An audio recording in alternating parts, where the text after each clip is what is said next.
First ever factory outlet Mukunda jewelleries KBHP Somajiguda Suchitra Hanamkonda Kothapet Chandanagar Khammam.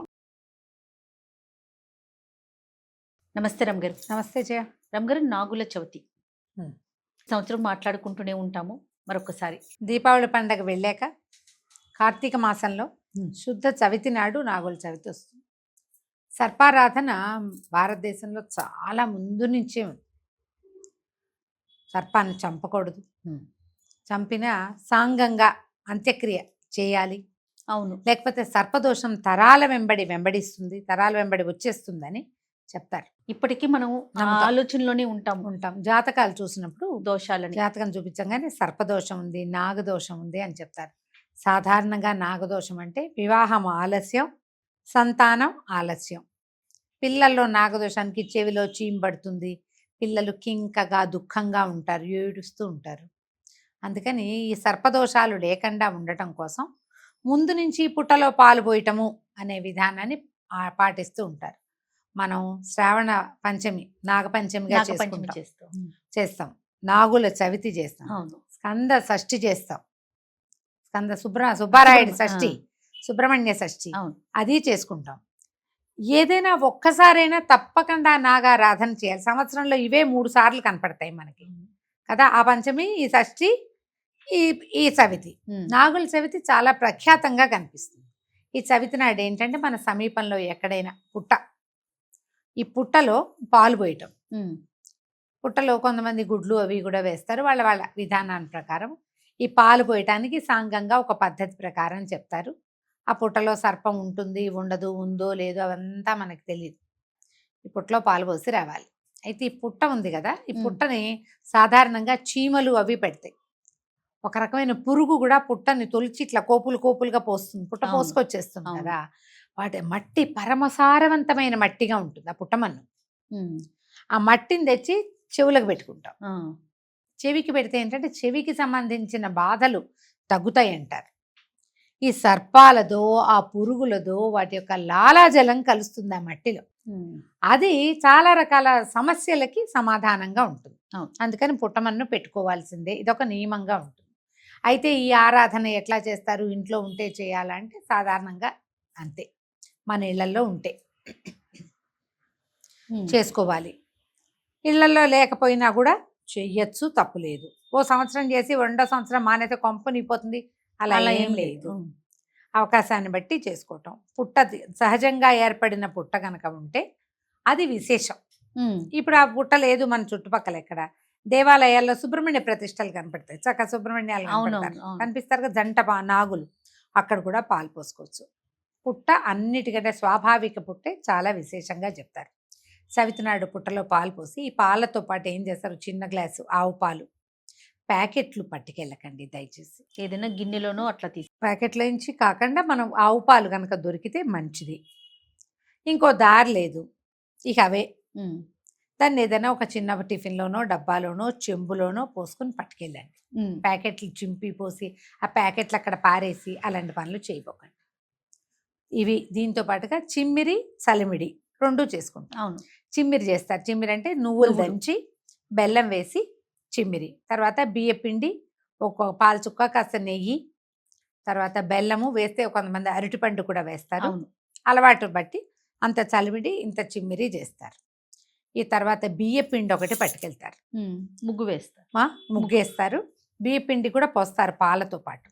ఏం చేస్తారు, నూకలు ఇస్తాం, రూకలు ఇస్తావా, పాలు పోస్తాం, పాపడిని ఇస్తావా, ఇవ్వమని కోరుతామన్నమాట. ఈ స్వామిని సర్పాన్ని నూకలు ఇస్తాం, రూకలు ఇవ్వు అంటే మేము నీకు ఇంత నూకలు బియ్యపిండి ఇస్తాము, మాకు రూక డబ్బు ఇవ్వు. సర్పం, ఆ సర్పారాధన వల్ల సంతానమే కాకుండా ధనయోగం కూడా పడుతుందని చెప్తారు. అప్పుడు పుట్ట దగ్గరికి పిల్లలు వస్తారు, వాళ్ళని ఏం చేయబోక అని దండం పెట్టుకుంటాం.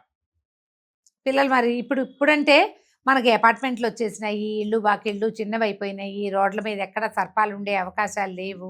పూర్వం అట్లా ఉండేది కాదు. పూర్వం అంతా పల్లెటూళ్ళల్లో కొంచెం సమర్థం లేకపోతే అక్కడ సర్పాలు చేరిపోయేవి.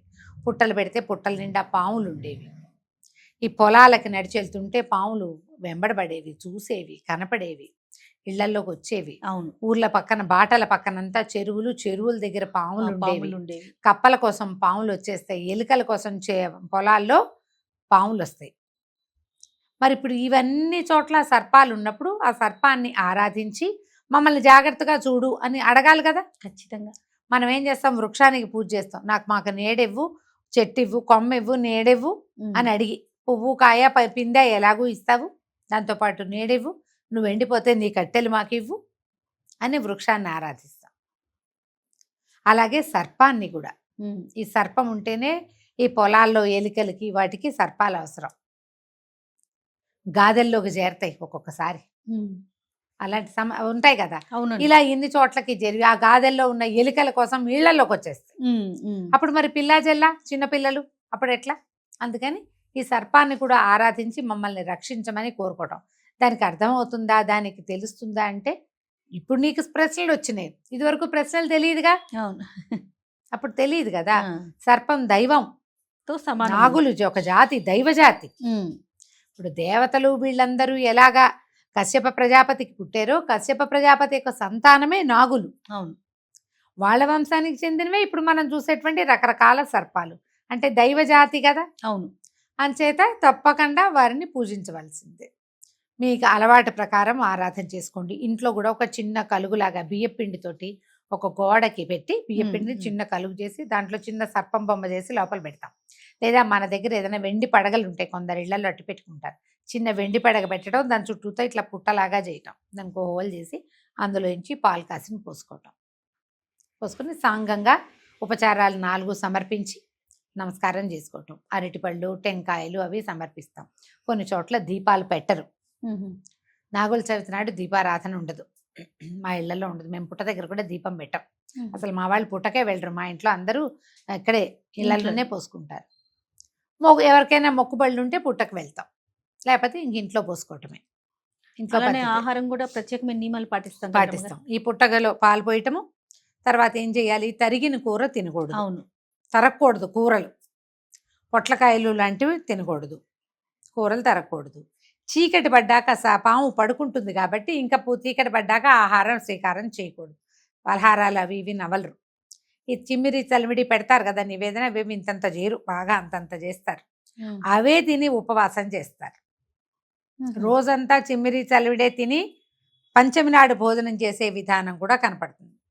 మా వాళ్ళు పగలు భోజనం చేసి రాత్రి ఉపవాసం చేస్తారు కొంతమంది. అది మధ్యాహ్నం భోంచేయచ్చు, ఏదో పప్పు, ఆకుకూర పప్పు అలాంటివి వండుకుంటాము. ఉడకబెట్టే కూరలు ఏమన్నా చేసుకుంటాం. ఈ తరిగే రకం బెండకాయ, వంకాయ, తర్వాత ఏంటి దొండకాయలు ఇవన్నీ వద్దు. ముక్కలు తరిగేవేవి లేదు, ఉల్లిపాయలు తరగటాలు అవి చేయకూడదు. ఉల్లిపాయ అసలు లేదు, వెల్లుల్లి లేవు. పూజ చేసుకున్నాం కాబట్టి ఈ వంట ఆకుకూర మజ్జిగలో కొంచెం పోపు వేసుకోవటము అలాంటివి ఏవో చేసుకుని తినేస్తాం. రాత్రి ఇంకా భోజనం లేదు, మర్నాడు పొద్దున మామూలుగా భోజనం చేసుకోవచ్చు. మేము ఈ విధానం చొప్పున పాటించుకుని ఈ చవితికి గనక పాలు పోస్తే పిల్లల్లో అనారోగ్యాలు తగ్గుతాయి.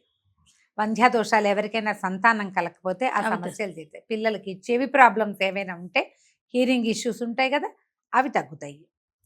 వివాహం లేట్ అయ్యే వాళ్ళు కూడా ఇలాగా సర్పారాధన లక్షణంగా చేసుకోవచ్చు. నాగుల చవితి విశేషమైన పర్వదినం కాబట్టి మీకు ఎట్లా కుదిరితే అట్లా దేవాలయానికి వెళ్ళి పెట్టుకుని చేసుకుంటామంటే అక్కడైనా చేసుకోండి.